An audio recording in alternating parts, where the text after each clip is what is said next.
إن الحمد لله نحمده ونستعينه ونستغفره ونعوذ بالله من شرور أنفسنا وسيئات أعمالنا. من يهده الله فلا مضل له ومن يضلله فلا هادي له، وأشهد أن لا إله إلا الله وأشهد أن محمدا عبده ورسوله.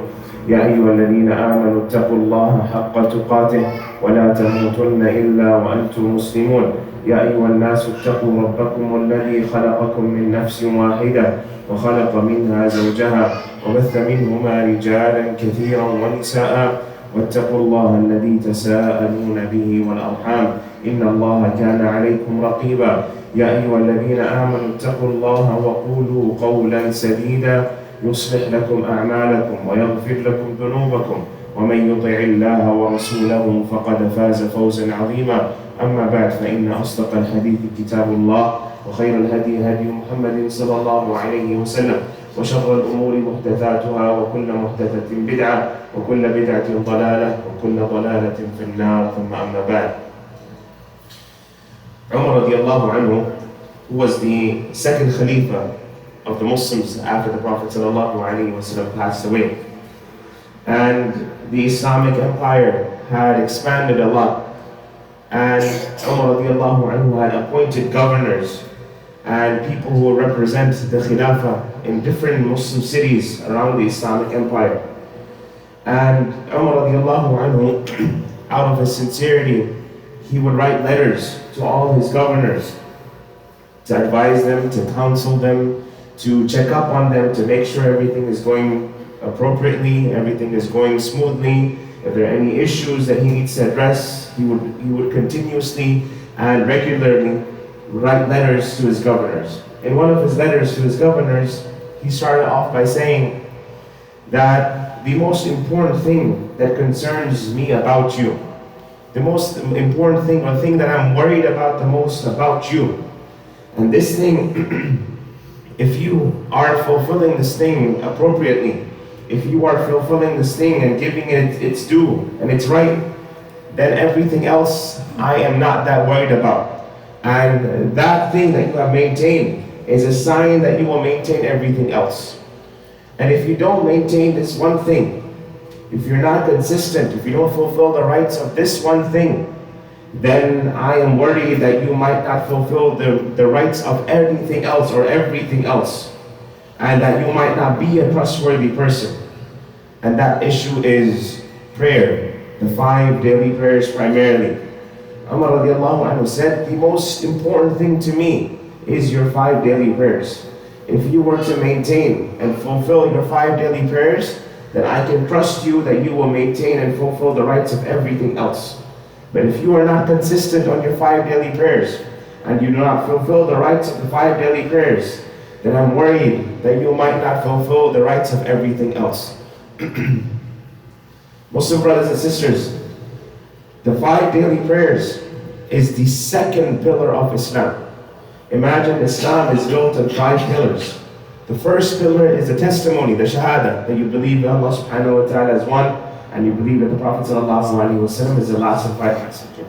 That is the first pillar. The second pillar, which is the first physical pillar of Islam, is the 5 daily prayers that Allah subhanahu wa ta'ala has prescribed. When you think about everything that Allah subhanahu wa ta'ala has told us to do, and then we realize the second most important thing that Allah subhanahu wa ta'ala has told you to do is your 5 daily prayers. And it is the first thing Allah subhanahu wa ta'ala will ask you on the day of judgment. Imagine if you were given an exam. You had a very important exam to take, and the teacher tells you, the first question I'm going to ask you is so and so and so and so. Wouldn't you prepare a lot for that question, making sure that you answer that question with the best way possible? Similarly with prayer, the Prophet ﷺ says that the first thing you will be asked on the day of judgment is your 5 daily prayers. If your 5 daily prayers were on point, then everything else Allah subhanahu wa ta'ala will be easy with. The rest of your hisab, the rest of your accountability will be easy. Your shortcomings in fasting, your shortcomings in zakah, you committed sins here and there, Allah subhanahu wa ta'ala will go easy on you if your 5 daily prayers were on point. But if your 5 daily prayers were not on point, then Allah subhanahu wa ta'ala will scrutinize every small detail. Every little thing that you did, Allah subhanahu wa ta'ala will ask you about it. And we all know that if Allah subhanahu wa ta'ala opened up our books and He looked into every small detail that we did, we know we're not going to make it out of it. We know that we won't be safe after the hisab of every small thing that Allah subhanahu wa ta'ala has asked us to do or what we did, and He held us accountable for that. We won't make it much out of it.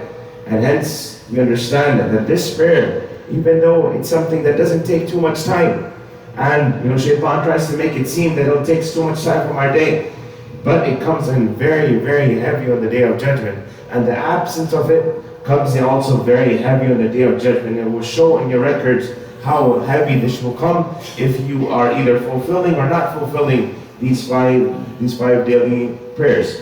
And Umar radiallahu anhu, interestingly, he made it a criteria for a person's integrity. A person's integrity, the first thing you check is their 5 daily prayers, which is very interesting, because if a person can maintain the most important right of Allah subhanahu wa ta'ala after the shahada, which is the 5 daily prayers, then he will most likely fear Allah subhanahu wa ta'ala in dealing with other human beings. If he fears Allah subhanahu wa ta'ala and His rights, then no doubt he will also fear Allah subhanahu wa ta'ala in dealing with your rights. And hence, it's important for a person, whenever he gets into any kind of relationship, whether it's a business relationship, a neighborly relationship, a marital relationship, the first thing you find out is how is this person's 5 daily prayers. If their 5 daily prayers are on point, then bi'idhnillahi azza wa jal, they are sincere people, they'll fulfill your rights. But if they don't fear Allah subhanahu wa ta'ala in missing out on their 5 daily prayers, how can you guarantee that they will not miss out on your rights, or they will fail to fulfill your rights, or will they care about your rights in the first place or not? And hence, this is a very important thing, especially when it comes to marriage. The first thing you should ask is, how are your 5 daily prayers? If they are on point, the person is consistent, the person is conscious about his 5 daily prayers. Yes, we all miss prayers here and there, but they're conscious that I need to make an effort for my 5 daily prayers, then we can talk more. But until I find out that how your 5 daily prayers are, I'm not going to ask you about anything else. How much money do you make, or what's your education, what does your future look like, how financially stable you are, how good your family is. None of that matters to me. And the first thing I'm going to ask is, how are your prayers? And from both sides. It's not just only for the sisters when they're looking for a husband, also for a man who's looking for a wife. She will be the mother of her children. And if she does not have that value in her to value the 5 daily prayers, how is she going to instill that life lesson or those values in your children? She's the nurturer. She's the one who's going to raise your children. If she doesn't have that in her heart, if she doesn't have that in her life, then it's going to be a big struggle for her to instill that in your children when Allah subhanahu wa ta'ala blesses you with children. So it's very important for us to understand that the first thing we ask in terms of an integrity of a person is his 5 daily prayers, or their 5 daily prayers, because this is a huge sign to tell us about the integrity and how good or bad a person is bi'idhnillahi azza wa jal. And this leads to children. This is a very important lesson for parents to understand, that the most important thing you should tell your children and show value to your children is these 5 daily prayers. And this first and foremost comes by parents themselves preserving and obtaining and maintaining their 5 daily prayers. If the father or the mother is not someone who prays on time, if the father or mother is not someone who prioritizes prayer, then the children won't prioritize prayer. You can't expect your child to come to the masjid when you are barely waking up for Fajr. You can't expect your child to be someone who will lead people in prayer when you struggle to pray on time in the first place. You are an example first and foremost for your children. And the first step you need to take when it comes to raising children to be people who will maintain their 5 daily prayers is you yourself maintain your 5 daily prayers. And you also show them the value and the worth and the gravity of missing out on 5 daily prayers. When our children miss out on anything at school, there's a complaint from school that your child didn't do their homework, or the results in their exams were bad, or they might have done something we told them not to do. The punishment is usually very severe. But when it comes to missing out on prayers, we're like, just make it up. Move forward with your day. It should be the opposite. We should show them that the consequence of missing out on your prayer is more severe than missing out on anything else in the dunya. Missing out on homework, missing out at school, missing out on exams, whatever it may be. But if you show your child that the punishment of having a bad result in your exam is worse than them not praying on time, then you have showed your children that you prioritize the dunya over the deen. You prioritize the school over your 5 daily prayers. So it shows in the reaction of a parent, the consequences, the punishments, the discipline that you show your children, that what are you prioritizing in those issues. And hence it's very important for parents to show their children how important the prayer is. And once they're consistent on their prayers, you reward them, you show them that I'm grateful and I am thankful that you've been consistent and you've been maintaining your prayers. Just the way when our children do good at school, we give them gifts, we give them prizes. And similarly, when it comes to prayer, we should do something similar to show them this is something important in your life. This is something you need to really value in the eyes of Allah subhanahu wa ta'ala. The sin of missing a prayer intentionally. Missing a prayer intentionally without a valid excuse, without a valid reason, is one of the most major sins in Islam. One of the most major sins in Islam, to the point some of the scholars have mentioned, it is worse than drinking alcohol or committing zina. Missing a single prayer unintentionally, without a reason, without a valid excuse, is worse in the eyes of Allah subhanahu wa ta'ala than falling into the sin of drinking alcohol or committing zina. If our children were to come up one day, or if we found out, may Allah subhanahu wa ta'ala protect our children, but hypothetically, if we found out that our children have fallen into one of the sins of drinking alcohol or committing zina, that would flip our world. There would be a chaos at home. It would be hell at home. It would be a very strict and severe conversation we have with our children. And how dare you fall into this? I might distance myself from you. I might kick you out of the house if you continue doing this. But when it comes to missing out on prayers, we're very light with them. Even with our friends, if we found out our friend was falling into one of these sins, we might be very strict with them. I don't want to hang out with you anymore until you give up that sin. I'm not going to hang out with you. I'm not your friend. I'm not going to invite you over anymore. But when they miss out on their prayers, we don't advise our friends the same way we would do if they would fall into other sins. So it's important for a person to understand the gravity and how important these 5 daily prayers are in the eyes of Allah subhanahu wa ta'ala. And one of the tricks of shaitan is that he makes it seem that these 5 daily prayers are very difficult to maintain. Oh, you have to get up, you have to do wudu, you have to pray. In fact, it barely takes an hour from your day to fulfill the 5 daily prayers, including wudu, including the sunnahs that you pray with it. It doesn't take more than an hour from your day. Allah is giving you 24 hours in the day, and He's only asking for 1 hour. And it's interesting that Allah subhanahu wa ta'ala has kept Fajr right before work and school starts, to test you. If you're able to wake up at 8 o'clock in the morning, if you're able to wake up 7:30 in the morning to get ready for school, to get ready for work, even though you would not wake up for any other reason. If it wasn't work, you would sleep through. But you woke up because you wanted to make sure that you obtained a little bit of this dunya, a little bit of this temporary dunya. Even the Fajr was just an hour before that. If you were really sincere, you would have woken up an hour before that to pray on time, to pray Fajr on time. And just imagine, you wake up for Fajr and you pray on time.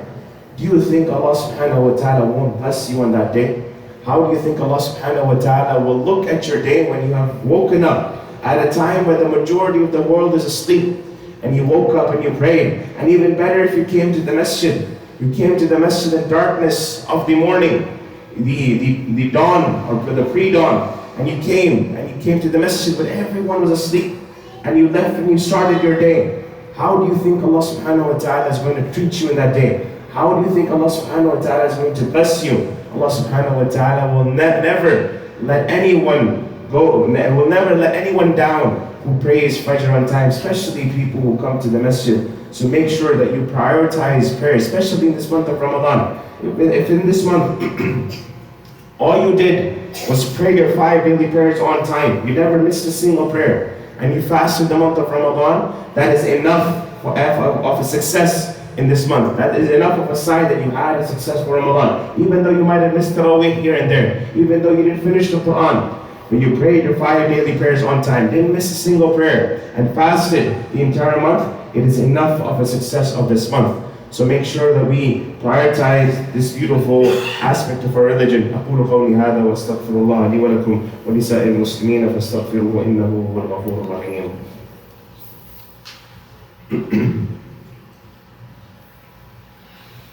الحمد لله والصلاة والسلام على نبينا محمد وعلى آله وصحبه أجمعين أما بعد. In the end, keep in mind that Allah subhanahu wa ta'ala chooses people who He lets to stand in front of Him. When we are standing and praying in front of Allah subhanahu wa ta'ala, it is a favor from Allah subhanahu wa ta'ala over us that He allowed us to stand in front of Him.